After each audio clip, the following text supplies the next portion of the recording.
Greetings, friends of liberty.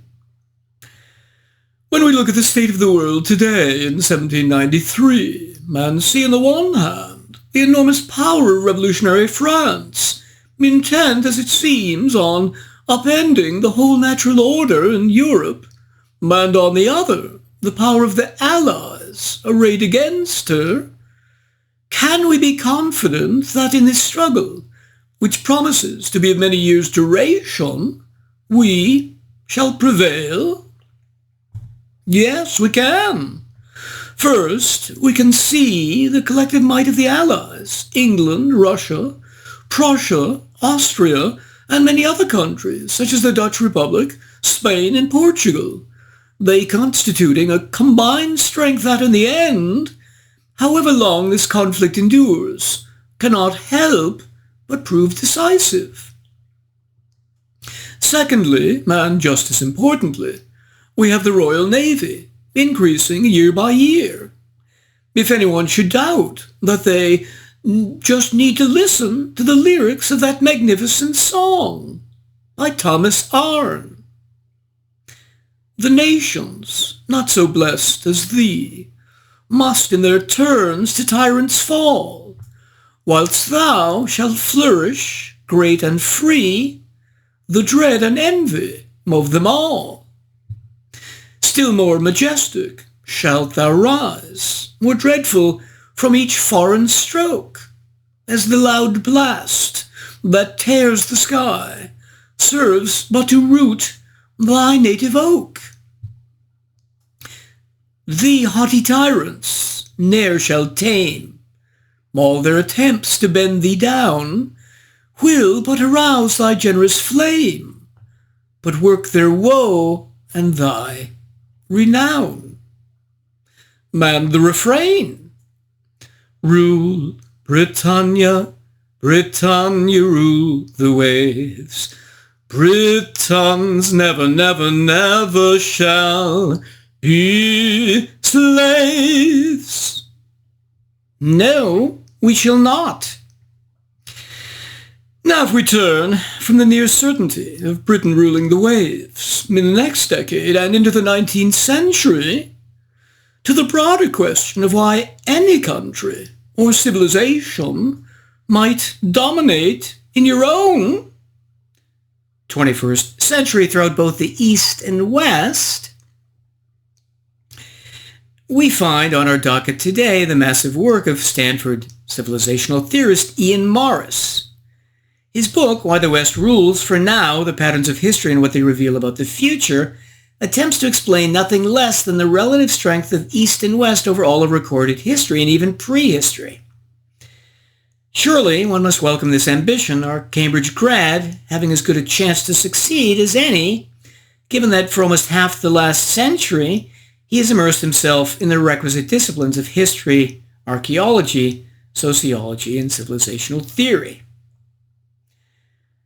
Morris begins by constructing a purely imaginary scenario between West and East. London, April 3rd, 1848. Queen Victoria's head hurt. She had been kneeling with her face pressed to the wooden pier for 20 minutes. She was angry, frightened, and tired from fighting back tears, and now it had started raining. The drizzle was soaking her dress, and she only hoped that no one would mistake her shivers for fear. Albert, Victoria, and others are in this fiction humbly awaiting the arrival of a Chinese ship of state by the Thames. But the reality, of course, was the opposite portrayed. It was the civilizationally inferior Chinese who, in 1842, were themselves humbled as the Royal Navy methodically destroyed their primitive Chinese counterpart, wasted its coastal installations, and subsequently forced upon Chinese markets for everything from cotton goods from Lancashire to opium from British India. It wasn't surprising then that, after the British Army had ransacked Peking, Queen Victoria received from the army a little Pekingese dog she named Lootie, so christened because it was looted from the Chinese emperor's summer palace. And so then Morris poses a question, the very theme of his book. Why did history follow the path that took Lootie to Balmoral Castle there to grow old with Victoria rather than the one that took Albert to study Confucius in Beijing. Being an archaeologist and wanting to cover all possible bases, he starts by showing us mankind's prehistory to see whether the West didn't perhaps gain an advantage in the very beginning before history even started. And so he says, East and West meant little when Homo habilis, an early hominid, walked the earth, because these creatures lived within the forests of East Africa and second, because the expression walk the earth is actually overly generous. For 25,000 generations, handymen scampered and swung through the trees in this little corner of the world. As time went on, moving to other parts of Africa and Europe, later hominids developed bigger and better brains, and thus the capability of stuffing more knowledge into them. Moving onwards from the hominids, Peking man and Homo antecessor, we get to Heidelberg man, of whom Morris says, the very fact that Heidelberg man could survive at Heidelberg, well north of the 40-degree line, is itself evidence of a smarter ape man. Even later, we humans evolved into the stocky and athletic Neanderthals, who got something like 80 to 90% of their calories from meat, some of those calories donated by their fellow Neanderthals. About 70,000 years ago, we come to Homo sapiens, successfully emerging from Africa, who likely, either directly by killing or indirectly by hunting animals better, drove Neanderthals to extinction. How brilliant are we Homo sapiens? Well, how about the astonishing paintings found in the caves of Altamira, Spain? With these, Morris provocatively poses the following question. Since the East produced nothing like this, did these cave paintings start to show Western superiority?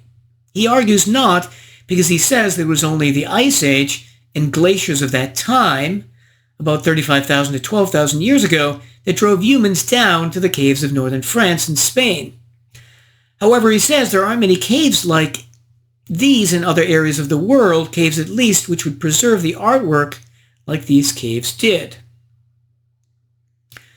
When the last ice age ended around 11,000 years ago, as human beings gradually gave up hunting and foraging, with the onset of the agricultural revolution, we Homo sapiens started settling down, and thus women could have more babies than when they were constantly lugging them around on their hips or back. As a consequence, our total human population expanded from perhaps a couple million to 60 to 70 million, reaching over 100 million 3,000 years ago and over 200 million 2,000 years ago. Incidentally, authors like Jared Diamond have asserted that the agricultural revolution was the worst mistake in the history of the human race. But if you had asked the 9 out of 10 or 19 out of 20 people who wouldn't have been born if it hadn't occurred, they would give you a very different answer than the Wall Street Journal's baseball analyst Diamond. The warming climate acted like a huge increase in the natural resources given to humanity, the sun now distributing much more energy due to its different axial tilt. With this, some of the warmer areas of the globe, like the Fertile Crescent of the Near East, helped humanity, now growing wheat and barley and then domesticating animals, to survive the easiest. First, there appeared small agricultural settlements like Catalhoyuk in Turkey, numbering over 1,000 people, and then vast cities and civilizations in the hundreds of thousands or millions. But before Morris describes these civilizations, he pauses to introduce his own index of social development, which he believes will give us a more objective way to measure just how advanced a civilization is. It consists of 4 traits. A, energy capture, so how much energy a civilization makes available on average to each citizen, either through food intake or other uses like explosives, wind power for sails, or coal for firing steel plants. B, organizational capacity, which he measures by the proxy of how big the largest city is. C, information processing, and D, war-making ability. The index is calibrated to the year 2000 at 1,000 points maximum, 250 max for each of the 4 traits. A typical example on energy shows a modern American in the year 2000 using 228,000 calories per day, a Japanese using 104,000, and a Roman back in the day using about 31,000. So let's turn to some of the famous civilizations of antiquity, focusing mainly on the western side. Mesopotamia started it all off with the Uruk civilization around 4000 BC, with irrigated farming, copper mining, large buildings and architecture, cuneiform writing, and the growth of a significant temple bureaucracy. By 3100 BC, the Nile Valley was united into the largest kingdom the world had yet seen, with maybe 1 million subjects. And by 2250 BC, Egyptian King Khufu's 450-foot high Great Pyramid remained the world's tallest building until the Cologne Cathedral in Germany nudged past it in 1880. The energy capture here was about 20,000 calories per person. By the year 2000, the knowledge of horses possessed by the steppe people from Ukraine northwards to Kazakhstan led to their development of powerful chariot armies on the periphery of the Western core, which attacked the central states. However, by the so-called International Age, around 1500 BC, many of the main states like the Egyptian, Assyrian, Akkadian, and Hittite had reconstituted themselves militarily by also developing chariot armies. The Bronze Age collapse of all this trade between these powerful internationally recognized states, and many of the states themselves started in the 12th century BC. As Morris says, the Western core had contracted by 1000 BC. Sardinia, Sicily, and Greece largely lost contact with the wider world, and warrior chiefs carved up the carcasses of the Hittite and Assyrian empires. Historians, such as Eric Klein, speculate that the reasons were climatological factors like drought and famine and the attack of the migratory sea people. Over in the East, Morris says, the Eastern social development was still 1,000 years behind the West's in 1200 BC, but the Western's core implosion effectively wiped out 6 centuries worth of gains. Afterwards, the West recovered, but it took Western development 5 centuries to claw its way back up to 24 points where it had stood around 1300 BC. With the recovery of the West came the Iron Age, and by 1000 BC, the new cheap metal was in use from Greece to what is now Israel, ushering in a new era of warfare. The Assyrians, who came to power around 900 BC, were especially brutal in their conquests, and were deposed by the Babylonians by the 7th century, with the Athenians and Persians themselves rising to prominence by the 5th. Morris argues that all over the Western core, late 8th century BC rulers hit on centralization of their states as the solution. Our Social Development Index finds that by 400 BC, the average Greek consumed perhaps 25 to 50% more than his or her predecessor had done 3 centuries earlier. Houses were bigger, diets more varied, and people lived longer. By this time, too, first the Lydians and then the Persians had hit on the brilliant novelty of using coinage, measured and stamped metal, as money. When we proceed to the Romans, we see their obvious organizational and military superiority. Morris saying that while they were brutal in their methodical conquests, in what we might call the paradox of violence, when the rivers of blood dried, their imperialism left most people better off. Population soared, total product per unit of land, or product per unit of labor rose, and Roman laws gave greater security and property to landlords and peasants alike. Egyptian records show that Roman-era farmers could harvest 10 pounds of wheat for every pound of seed, a spectacular level for pre-modern agriculture. Regarding energy development, the Romans came up with water wheels, using them to power mills and to grind grain, and bellows to heat up furnaces, as well as making improvements in the older technologies of sailing. As a result, commerce and trade around the Roman lake, the Mediterranean, boomed, the city of Rome reaching a population of 1 million, with 350,000 Roman citizens overall in the army. We should not forget as well that the climate warmed, this being called the Roman warm period. H. On the negative side, with the rise of huge urban populations, came the rise of diseases like the plague, which struck both Han China and the Roman Empire from about 170 AD onwards, with, for example, a quarter of the population dying in Egypt alone. Later, the Justinian plague in 541 killed an estimated 50% of Europe's population. But likely the greatest threat to the civilization of both the East and West from about 700 BC to 1700 AD came with the rise of the steppe horse archers, famous through the centuries as the Scythians, Huns, Turks, and Mongols. The Great Wall of China, of course, was built to keep them out, but sadly, no Great Wall existed to keep the Huns out when they invaded Italy in 452. I. Interestingly, as both the Roman Empire fell in the West and the Han in the East, Christianity rose to prominence in the West and Buddhism in the East. A coincidence? Or instead a partial cause of the decline of both empires? The East now took the lead in social development for about the next millennium, China leading the way. By 700, the East's score was one-third higher than the West's, and by 1100, the gap was nearly 40%. J.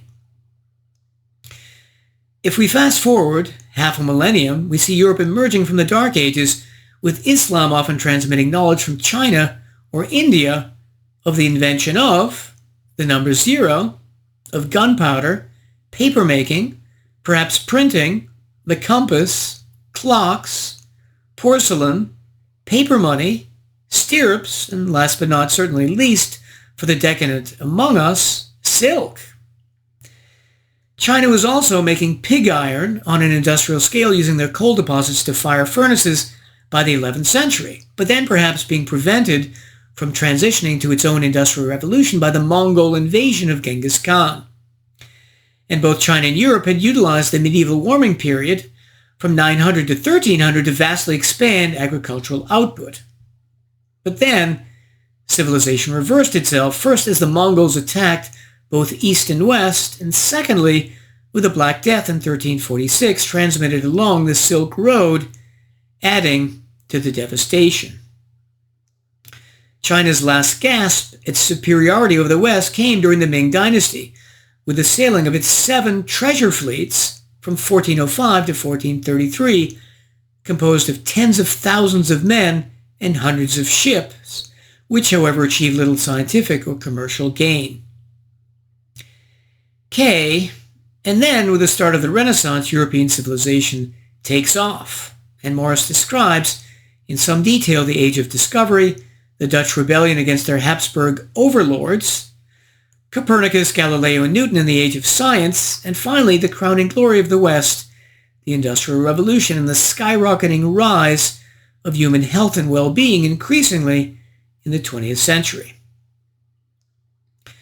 So having finally finished his survey of all human history and prehistory, Morris now turns to what's called the Needham question, or problem, after Joseph Needham, the brilliant Cambridge scientist who first wondered and then researched for decades the answer to the simple question, why did China come so close to having its own industrial revolution and then stop?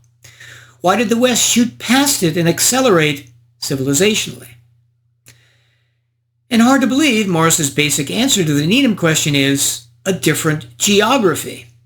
He says the challenges of the Atlantic frontier produced Westerners who clamored for answers to new kinds of questions. China's new steppe frontier, by contrast, produced much milder challenges. The well-paid scholars in Chinese Emperor's Kangxi's scientific institutes felt no need to invent calculus for themselves or figure out that the Earth went around the sun. There seemed to be much more profit in turning mathematics, like medicine, into a branch of classical studies. East and West each got the thought they needed.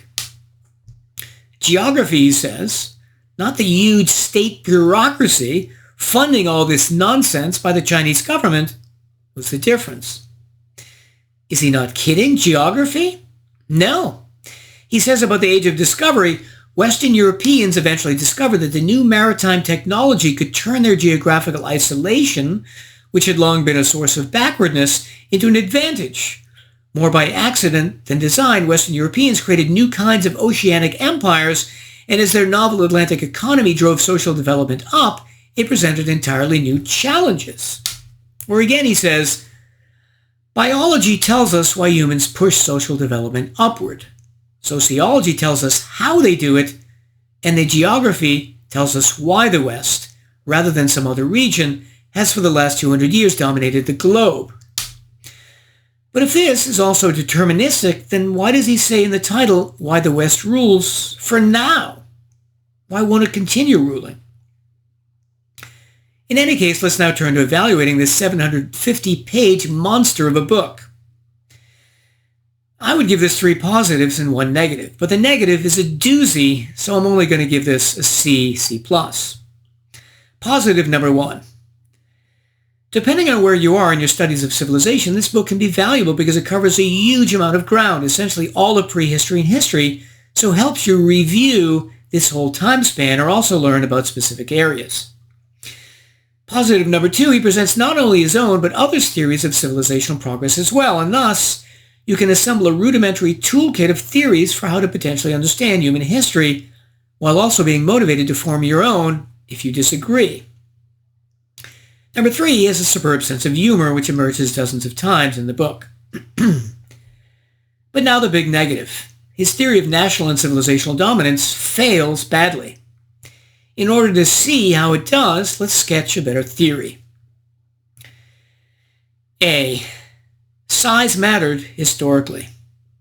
So one country like modern Hong Kong or Taiwan can be much more productive per capita than another like communist China, but the bigger, inferior country could potentially conquer the smaller, superior country because it's bigger. This has been the rule throughout most of history, but has become less frequent as time goes on, and especially since the appearance after World War II of the modern rule-based international order. Morris never takes national size differences into account at all. B. Environmental or geographical luck. It's true that the raw materials or climate a country possesses and is given by nature, like the vast oil wealth of Saudi Arabia, can play a role. Similarly, the British Channel for much of British history has functioned as a natural defensive barrier, thus allowing Britain more to succeed or fail on its own merits. Unlike Poland, for example, stuck between two massive nations which could just plunder it at will. Britain luckily could use its navy against Spain and France, who happily would have consumed it otherwise many times over. But importantly, more knowledge can change those natural advantages. So before the Saudi Arabians were given the technology of the West to extract their oil, it had no value to them. Lucky them. Similarly, now that nuclear weapons and ballistic missiles exist, the Channel offers little protection against a hostile nuclear-powered country, like France. C. This means that knowledge and the production of knowledge is more and more important as civilization progresses. Knowledge and a nation's ability to produce it start to dominate everything, and geography and luck fade into the background. Are you listening, Ian Morris? So, for example, how did both Western and Eastern civilizations finally deal with the enormous destructive power of the genocidal Mongols? By finally developing, after millennia, firearms. So that meant that those thuggish, primitive, barbarian nomads were rendered harmless. And so what do we see in Mongolia today? The pathetic sheep herders they always really were, reduced to their real civilizational level when they can't rape, plunder, and murder others. Civilizationally, all they ever had was the superior knowledge of how to make war by using a compound bow and riding horses. D. Finally, how can we ensure that a country produces the maximum amount of knowledge so that it can optimally turn its raw materials into economic resources and military power? By protecting property rights. The countries that protect them the most will facilitate the maximal production of knowledge and thus will, all things being equal, become the most powerful. Morris is oblivious to this foundational truth and thus to one of the two primary drivers of all civilizational progress, the other, as he recognizes, being the acquisition of knowledge. So finally, returning to his title, why has the West dominated the East? Because in many ways, the modern world is a creation of the heritage of England, which protected property rights from the Middle Ages on more than any other country. And partly because England could stand behind the Channel and its magnificent navy, thus developing its basic democratic principles and the legal protections and freedoms afforded Englishmen everywhere. This superior, if small, civilization, unrecognized in its causation by Morris, and again, small though it initially was, with enough time, spread to the United States and then to Canada, Australia, New Zealand, and other Commonwealth countries. Thus, the Anglosphere in total came to have both the most knowledge and the biggest size of any region in the world, all derived from one small country that protected property rights the most. That is civilization. And so as long as the West continues to protect its property rights more than the East, it should remain dominant. Happy for my part that the Royal Navy secures our peace and the peace of many other nations and promises to make the world an even better place than we've already made it in the 18th century. I bid you well and remain the Scarlet Pimpernel.